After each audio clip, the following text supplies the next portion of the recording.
Saudara-saudara yang terkasih di dalam Tuhan Yesus Kristus, sudah sekian lama kita beribadah di masa-masa pandemi ini, kadang ibadah online, kadang ibadah onsite di gereja, dan sekarang juga ada yang online ya, ada yang di gereja.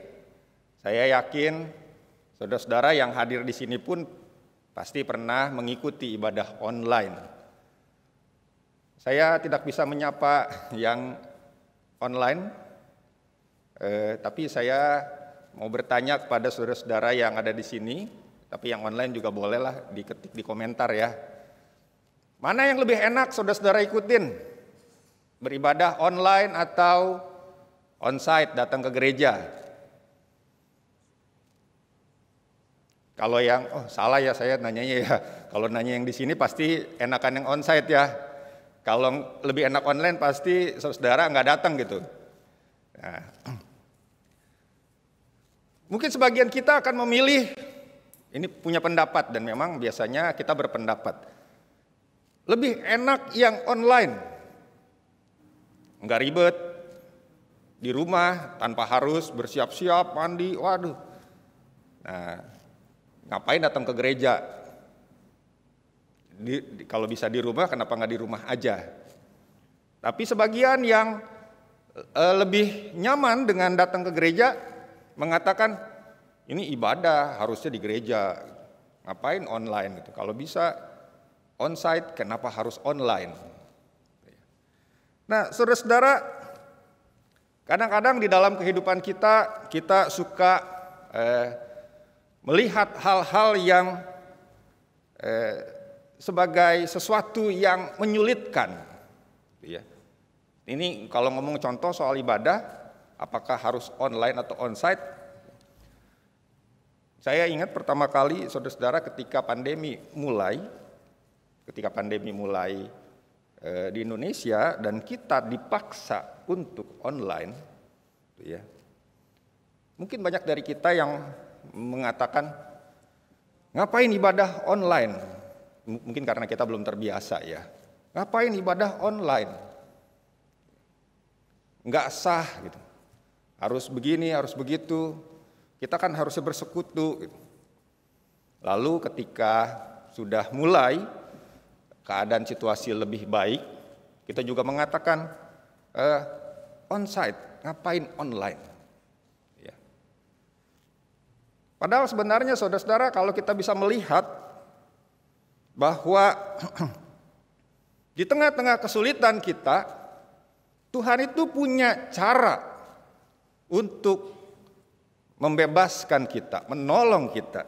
Misalnya ketika pandemi membuat kita tidak bisa berkumpul, bukankah online itu menjadi salah satu cara jalan keluar bagi kita untuk tetap bisa beribadah? Lalu ketika kita mulai beribadah, wah yang datang mesti daftar, mesti di bawah, mesti scan peduli lindungi, scan suhu. Ada yang scan peduli lindungi di bawah? Masuk? Udah nggak kepake kali ya? Sekarang di mana-mana udah nggak pakai itu ya? Ngapain sih gereja pakai scan peduli lindungi? Ini gereja atau mall? Ngapain mesti daftar-daftar? Orang mau ke gereja, mau kebaktian, mesti daftar. Ngapain ngecek-cek suhu? Emang nggak percaya saya sehat? Di daftar juga ada assessment. Kayak nggak percaya aja gitu. Jadi nyusahin orang mau datang ke gereja gitu. Padahal saudara-saudara, bukankah itu semua sebenarnya adalah sebuah jalan keluar untuk kita bisa berkumpul, bisa beribadah?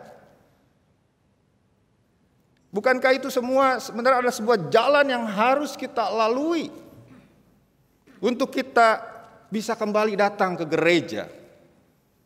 Bukan sesuatu yang menghambat, ya tergantung kita menghayati apakah itu sebuah hambatan atau justru jalan keluar. Kalau kita melihat itu sebagai jalan keluar, maka kita akan melakukannya dengan senang hati, dan penuh sukacita dan menjadikan Sabat hari Minggu yang kita rayakan ini, kita rayakan dengan penuh sukacita. Bukan dengan penuh dengan keluh kesah. Kalau kita melihat semua itu sebagai jalan keluar dan sekarang sudah bisa berkumpul kembali, bisa beribadah kembali di gereja, suatu sukacita yang besar. Kalaupun harus melalui tadi banyak fase. Ya. Tapi ketika kita melihatnya sebagai sebuah hambatan yang menghambat kita, termasuk masker ya. Kalau kita melihat sebagai sebuah hambatan, maka kita akan terpenjara. Kita tidak bisa melakukan ini, tidak bisa melakukan itu, tidak pernah bisa merayakan Minggu, merayakan beribadah dengan penuh sukacita. Kita terpaku pada hal-hal yang buat kita menyulitkan, bukan hal yang esensialnya. Sama seperti orang Israel, bangsa Yahudi, melihat Sabat sebagai sesuatu yang menghambat. Ketika mereka difirmankan untuk mengingat dan menguduskan hari Sabat, buat mereka Sabat pada zaman Tuhan Yesus ya, orang-orang Israel ini buat mereka Sabat itu adalah hari tidak bisa ngapa-ngapain dan tidak boleh ngapa-ngapain. Ya memang betul firman Tuhan itu mengatakan ingatlah dan kuduskanlah hari Sabat. 6 hari lamanya kamu bekerja, lalu maka khususkanlah 1 hari, hari ke-7. Seperti Allah yang beristirahat, maka kamu juga harus beristirahat, harus beribadah kepada Tuhan. Jadi mereka melihat itu sebagai sebuah hambatan untuk melakukan ini, melakukan itu, sehingga mereka menyusun daftar kegiatan-kegiatan yang tidak boleh. Ada tuh mereka punya aturan itu ya, selain hukum Tauratnya. Di dalam melakukan hukum Taurat, ingatlah dan kuduskanlah hari Sabat, mereka juga menyusun daftar kegiatan-kegiatan yang tidak boleh dilakukan pada hari Sabat. Kalau dilakukan, jadi berdosa. Maka ketika Tuhan Yesus pada hari Sabat menyembuhkan seorang perempuan yang sakit dan menyembuhkan seorang perempuan yang sakit pada hari Sabat, bahkan di rumah ibadat, di mana orang sedang banyak di situ, maka kepala rumah ibadatnya menjadi gusar. Wah, ini ngajarin nggak bener, sehingga dia mengatakan kepada orang-orang yang hadir, kamu punya waktu, diingatkan, ini dia mengingatkan, sebenarnya mengingatkan hukum Taurat. Kamu punya 6 hari lamanya untuk bekerja, jadi jangan datang di hari Sabatnya. Kalau mau disembuhkan, datanglah pada hari-hari kerja itu, supaya nggak melanggar hukum Taurat. Dia mengajarkan itu kepada umatnya. Tapi Yesus meluruskan bahwa hari Sabat itu sebenarnya adalah sebuah anugerah Tuhan untuk manusia. Ya, Tuhan Yesus juga mengingatkan, di hari Sabat juga kamu kan memberi makan hewan. Kalau kamu nggak beri makan, ntar mereka mati. Gitu. Maka Sabat juga diberikan kepada manusia untuk kehidupan, bukan untuk menghambat, bukan untuk memenjara orang, melainkan untuk memerdekakan. Saudara-saudara, kalau kita kembali ke Perjanjian Lama, ketika Sabat itu mulai dirayakan, mereka merayakan itu sebagai sebuah perayaan pembebasan yang mengingatkan mereka akan pembebasan mereka dari bangsa Mesir. Mereka yang lama dijajah di Mesir, ditindas di Mesir, dijadikan budak. Kalau budak itu adalah orang yang tidak punya dirinya sendiri. Dia dimiliki oleh tuannya. Maka bangsa Israel ketika di Mesir, mereka tidak memiliki diri mereka sendiri, tetapi dimiliki oleh bangsa Mesir, sehingga bangsa Mesir bebas melakukan apapun terhadap bangsa Israel. Dan mereka ditindas, disuruh kerja. Tapi pada akhirnya Tuhan membebaskan mereka. Dan mereka merayakan itu pada hari Sabat. Itu menjadi esensi bahwa Sabat itu membebaskan manusia seharusnya, bukan menghambat. Bahkan di dalam kehidupan bangsa Israel sendiri pun ada yang namanya budak. Maksudnya bukan cuma sekedar bangsa Israel menjadi budak oleh bangsa Mesir, tetapi di antara mereka pun ada yang budak-budak gitu ya. Ada yang saling menjual, ada yang orang bisa membeli orang lain menjadi budaknya dengan harga 30 keping perak. Nah, Sabat ini juga menolong membebaskan para budak ini untuk tidak bekerja sepanjang 7 hari full. Tetapi ada 1 hari mereka bisa merasakan kelegaan. Sabat memberikan kehidupan itu. Bahkan bukan cuma hari. Sabat itu ya hari ke-7. Kalau buat orang Yahudi hari Sabtu. Hari ke-7. Kalau buat kita Sabatnya dengan makna yang baru hari pertama ya, di hari Minggu. Tapi Sabat juga bukan cuma hari. Ini anugerah lagi dari Tuhan. Bahwa Sabat itu juga adalah tahun. Ada tahun Sabat di mana 1 tahun itu orang dibebaskan dari tugas-tugasnya. Tanah tidak boleh ditanami, juga membebaskan bumi dari eksploitasi manusia. Nah, setelah ini sabatnya Sabat. Sabatnya tahun Sabat yaitu 7 tahun Sabat. 7 kali 7 49. Nah, di tahun ke-49 itu disebut sebagai tahun Yobel. Tahun Yobel ini di mana semua budak itu harus bukan hanya dibebaskan dari tugas, tetapi diberikan kebebasan penuh. Mereka tidak lagi menjadi budak.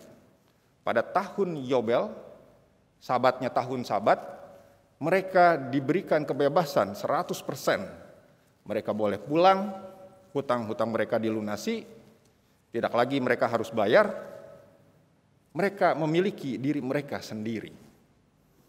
Sebuah anugerah bagi manusia seharusnya Sabat itu. Tetapi ketika dihayati dengan cara yang berbeda oleh bangsa Israel, pada pelaksanaannya berkembang gitu ya, berubah, dihayati dengan cara yang berbeda, Sabat menjadi hal yang memenjarakan manusia. Harus begini, harus begitu, harus begini, harus begitu, tanpa tahu esensinya, tanpa tahu maknanya. Pokoknya kata aturannya begitu. Kalau kita ya ikutin aja aturannya, kalau nggak diikutin ntar melanggar. Ini yang dilakukan yang Tuhan Yesus yang menyembuhkan orang dianggap melanggar hari Sabat. Nah, Tuhan Yesus mengembalikan makna itu. Begitu juga sebenarnya saudara-saudara buat kita. Sabat itu seharusnya menolong kita, membebaskan kita. Membebaskan kita dari kalau yang ya kita merayakan kemerdekaan Indonesia. Yang kita rayakan adalah sebenarnya saudara-saudara kemerdekaan fisik. Kemerdekaan dari penjajah Belanda dulu. Ya, saya yakin banyak di antara kita juga tidak mengalami masa-masa itu. Saya tidak mengalami masa-masa itu. Yang kita rayakan adalah 17 Agustus itu adalah pembebasan negara kita dari penjajah Belanda fisik. Itu yang kita rayakan dan mengingatkan kita bahwa kita pun harus hidup sebagai orang merdeka. Seperti Sabat yang menjadi anugerah, maka bukan hanya kita menerima, tetapi kita menghidupi sebagai orang Indonesia, menghidupi kemerdekaan kita bukan hanya kemerdekaan fisik dari penjajah Belanda, tapi kita bisa melihat bahwa jangan-jangan kita masih sedang dijajah oleh hal-hal yang lain yang tidak kita sadari, yang membuat orang-orang Indonesia, membuat diri kita tidak memiliki diri kita sendiri. Jangan-jangan kita masih dijajah, masih dijadikan budak oleh hal-hal yang ada tetapi tidak kita sadari. Ada beberapa contoh, saudara-saudara, dari sekian banyak ya kalau kita membaca berita.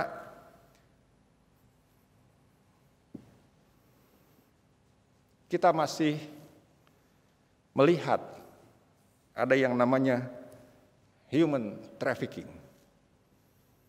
di mana orang dijual. Orang yang dijual ini tidak memiliki kebebasan, di mana mereka dijual kepada pembeli, pembelinya bisa melakukan apapun. Baik dijadikan budak pekerjaan, atau juga dijadikan budak seks, atau suka-suka yang beli. Ini masih banyak kita jumpai. Ya tentunya kita menjumpainya di berita, kalau kita membaca berita. Kalau di sekitar kita ini pasti akan ditutupi, bukanlah sebuah kegiatan yang sehari-hari, ya karena memang melanggar hukum. Yang kedua, saudara-saudara, kita masih melihat adanya perbudakan anak. Kalau kita, ini contoh ekstrim ya. Kalau kita melihat di jalan-jalan ada anak-anak yang disuruh bekerja oleh orang tua di jalanan. Ya, bisa oleh orang tuanya supaya berharap orang lain yang ada di jalanan punya belas kasihan, memberikan uang dan jadi sumber penghasilan keluarga. Ya atau keduanya nih, perbudakan anak dan juga human trafficking. Anak itu dibeli atau disewa, dan biasanya anak-anak yang sangat usia yang sangat kecil dibius supaya dia diam dan bisa digendong. Dan itu menumbuhkan rasa kasihan orang yang melihatnya sehingga tergerak untuk memberi. Itu contoh ekstrim, saudara-saudara. Kadang-kadang juga sehari-hari kita menemukan bahwa hal ini dilakukan oleh orang tua terhadap anak dalam kehidupan keseharian. Ketika misalnya orang tua menuntut anak melakukan sesuatu sesuai keinginan orang tua demi kepentingan orang tua, sama seperti tadi sebenarnya ya. Ini hanya karena ini keseharian kita aja. Anak tidak berhak menentukan.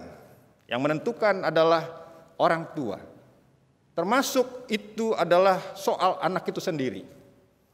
Baik soal yang dihadapi oleh anak pada masa kini ataupun soal masa depan anak. Kenapa? Karena kita sebagai orang tua merasa lebih tahu daripada anak kita. Jadi kita mau anak kita menjadi seperti yang kita inginkan, bukan seperti yang mereka inginkan. Ini contoh yang samar-samar, tapi kita menjadikan anak kita sesuai keinginan kita. Mereka tidak memiliki hidup mereka sendiri. Hidup mereka dimiliki oleh orang tua. Kita nggak peduli apa yang terjadi pada mereka, pokoknya mereka harus begini. Kalau tidak seperti yang kita katakan, itu salah atau itu tidak baik.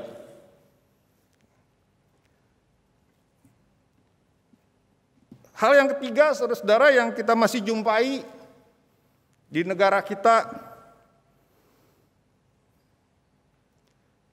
adalah mungkin kita tidak pekerja-pekerja dengan kerjaan yang sebesar-besarnya, tapi gaji yang sekecil-kecilnya. Mereka tidak bisa menolak karena mereka butuh, sementara itu dimanfaatkan oleh pemberi kerja. Mereka tidak bisa berbuat apa-apa, jadi harus kamu lakukan, kalau tidak dipecat atau kalau tidak, kamu tidak menerima pekerjaan ini. Masih banyak kita jumpai. Atau saudara-saudara, kita masih dibelenggu oleh pekerjaan yang kita lakukan setiap hari, bahkan seluruh waktu kita dihabiskan untuk pekerjaan kita. Jadi kita seperti dipenjara oleh pekerjaan kita. Ya, tidak punya waktu yang lain untuk pekerjaan kita. Untuk yang lain, tidak punya waktu untuk hal-hal yang lain selain pekerjaan kita. 7 hari seminggu, waktu kita, pikiran kita hanya untuk bekerja. Tidak ada waktu untuk yang lain, untuk keluarga, bahkan tidak ada waktu untuk beribadah.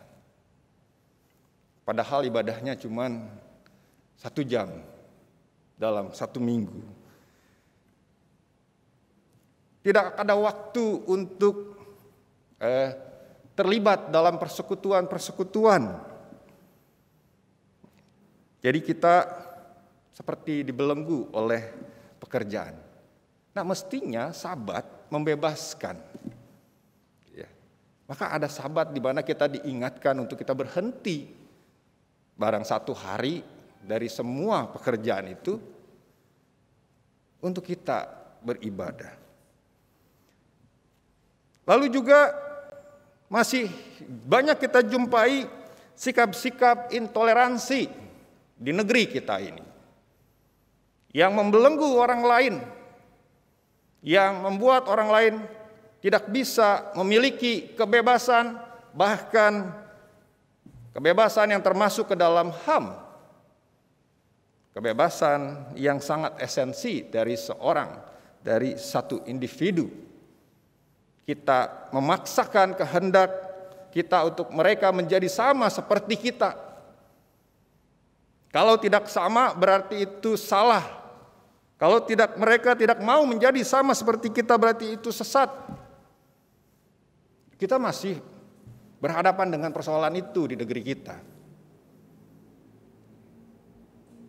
Yang berbeda agama, sebenarnya perbedaan agama sebuah kenyataan, tapi sikap kita terhadap perbedaan itu yang masih menunjukkan bahwa intoleransi itu masih terjadi. Apalagi saudara-saudara, sebentar lagi tahun 2024 pasti akan kita jumpai hal-hal seperti ini. Nah, saudara-saudara sekalian, biarlah ketika kita memaknai Sabat dalam kehidupan kekristenan kita sebagai sesuatu yang sebagai anugerah yang memerdekakan kita, sebagai sebuah pembebasan dari belenggu dosa, tapi juga dari kehidupan sehari-hari yang membelenggu kita. Maka di dalam kita mengisi kemerdekaan kita mulai mewujudkan kemerdekaan itu untuk orang lain di sekitar kita. Paling tidak kita mulai dari situ. Biar bukan hanya kemerdekaan itu menjadi hanya sebagai kemerdekaan fisik Indonesia lepas dari penjajahan Belanda, tetapi Indonesia warganya boleh hidup merdeka dari segala hal yang bukan hanya soal Belanda, tapi juga soal keseharian. Tuhan memberkati kita. Amin.